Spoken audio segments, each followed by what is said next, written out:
Pakistani cricketer हों और खबरों में न रहें, अरे भाई ये नहीं होने वाला। आज जो खबर टॉक ऑफ द टाउन बनी हुई है वो है बाबर आजम और अदाकारा एक्ट्रेस मॉडल नाजिश जहांगीर को लेके।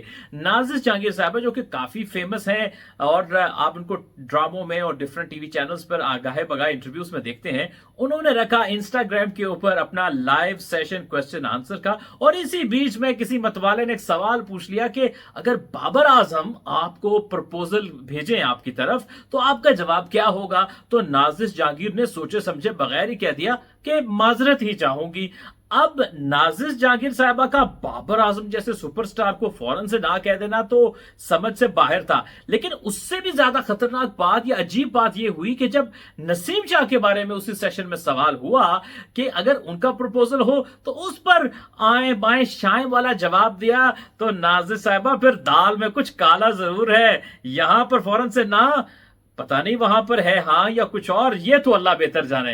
लेकिन बात यह है कि नाजिश साहबा की इस बात को लेके बाबर आजम के फैंस बहुत ज्यादा नाराज हैं और उन्होंने काफी ट्रोल किया है नाजिश जहांगीर साहबा को। हालांकि इसी सेशन में एक मतदान ने तो यह भी लिख दिया कि आप लोगों को क्रिकेटर्स के साथ मसला क्या है। उनको लगा कि आप लोग क्रिकेटर्स को पसंद नहीं करती हैं। अब आप ये देखिए कि क्रिकेटर्स और अदाकाराओं का या मॉडल्स का मुआशका या उनका आपस में गॉसिप्स या बातों को चर्चे लेकर, इनकी ग्लैमर को चर्चे में लेके बहुत पुरानी तारीख है। जो आप केसेस उठाना शुरू करेंगे तो बहुत ज्यादा है। लेकिन अगर आप इस टिपिकल केस की बात करें तो ठीक है नाजिश साहबा, ये आपका राइट है, आप किसी को हाँ कहें या आप किसी को ना कहें।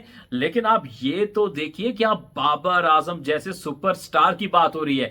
आप अगर ये कहती कि मैं सवाल का कोई जवाब नहीं देना चाहूंगी तो बात तो समझ में आती थी, लेकिन आप इतने बड़े सुपरस्टार को इस तरह से जवाब देंगी कि मैं माजरत ही चाहूंगी, जैसे कोई गली का अशरफ, कोई अपना तनवीर, कोई और लड़का है, और इस तरह से आप बाबर आजम को ट्रीट करेंगी तो बाबर फैंस जो यकीनन रिएक्ट तो करेंगे। तो मेरा ये ख्याल है कि एक तरफ नाजिश जहांगीर को ट्रोल मेरा ख्याल है करना भी जहां पे इतना मुनासिब नहीं, लेकिन वहां पे नाजिश का जवाब भी कोई इतना मुनासिब नहीं था, क्योंकि बाबर आजम कोई आम बंदा तो है नहीं। वो इस वक्त दुनिया का सबसे बड़े बैट्समैन में से एक बैट्समैन है।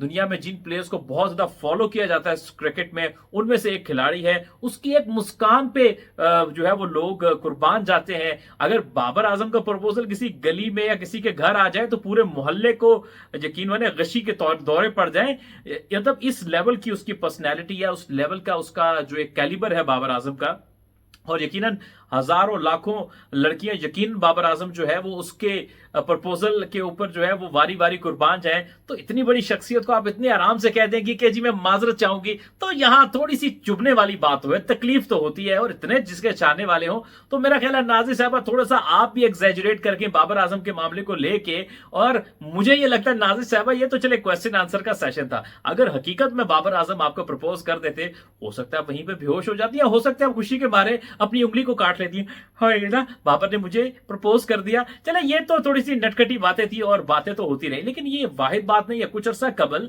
एक और खबर बहुत ज्यादा तूल पकड़ गई थी, जब नवाल सईद ने कहा था एक शो में कि एक क्रिकेटर मुझे रोमानवी मैसेज भेजते रहे हैं और वो शादीशुदा भी हैं। लोगों ने आओ देखा ना था और सीधा शुएब मलिक पे शक करना शुरू कर दिया, क्योंकि उन्होंने ताजी ताजी दूसरी शादी की थी और सारा मुद्दा शुएब मलिक पे जा रहा था।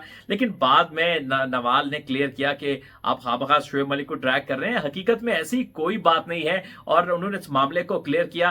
खैर शुएब मलिक की बात आई तो रिसेंटली वो इतना अच्छा परफॉर्म नहीं कर सके और लोग बहुत ज्यादा ट्रोल कर रहे थे शुएब मलिक को कि उनको रिटायर हो जाना चाहिए या ये वो कोई प्लेयर ही नहीं है, ऐसा तासुर दिया जा रहा था। लेकिन मैं ये जरूर कहना चाहूंगा कि अगर आप पुराना फॉलो करते हैं शुएब मलिक को तो ऐसी बात भी नहीं है। हाँ अक्सर क्रिकेटर ऐसे होते हैं उनकी एज का वो हिस्सा है कि शायद अब उनमें वो दम खम ना हो, लेकिन अपने जवानी के सालों में शुएब मलिक की बहुत सारी परफॉर्मेंसेस हैं पाकिस्तान के लिए भी और लीग क्रिकेट में भी। आप देखते हैं कि पूरी दुनिया बुलाती है। अब अगर एक प्लेयर इतना हल्का हो तो दुनिया की सारी बड़ी लीग्स कैसे खेल सकता है।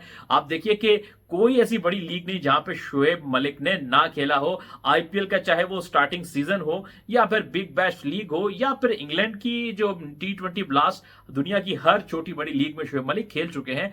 आप ये कह सकते हैं कि कोई खेलते हुए बहुत एक्स्ट्रा ऑर्डिनरी बैट्समैन नहीं लगते। अपने स्मार्टनेस, अपने इंटेलिजेंट माइंड की वजह से उन्होंने बहुत ज्यादा मौकों पे आउटस्टैंडिंग परफॉर्म किया है और शुएब मलिक इसमें कोई शुबा नहीं है कि बहुत ज्यादा स्मार्ट क्रिकेटर्स में शामिल होते हैं, जिन्होंने अपनी स्मार्टनेस, अपनी फिटनेस के बलबूते के ऊपर और अपने ब्रेन के बलबूते के ऊपर अपनी क्रिकेट को बहुत लंबा खींचा है। शोएब मलिक जिन्होंने 1999 में अपने करियर का आगाज किया था, आज 2024 है, चलिए जैसे तैसे भी सही, उन्होंने 25 साल तक अपने करियर को ड्रैग कर दिया। और कमर्शियलिज्म के इस दौर के अंदर जहां पर प्लेयर्स का करियर बहुत छोटा होता जा रहा है, वहां पे शोएब मलिक अब तक रेलिवेंट है, चले T20 क्रिकेट में सही। तो आई थिंक इसमें थोड़ी बहुत तो शाबाश बनती है शोएब मलिक को। और किसी भी प्लेयर को आपको कुछ सालों की बेस पे उसके पूरे करियर को राइट ऑफ नहीं कर देना चाहिए।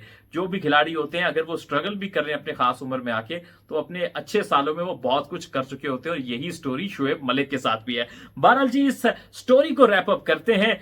बाबर और नाजिश जहांगीर का अब क्या बनेगा ये तो अल्लाह बेहतर जाने, लेकिन मेरा ये ख्याल है कि इस सारे मामले में बाबर आजम के फैंस बड़े ही गुस्से में हैं। तो मैं उनको भी कहूंगा, यार थोड़ा हौला हाथ रखो।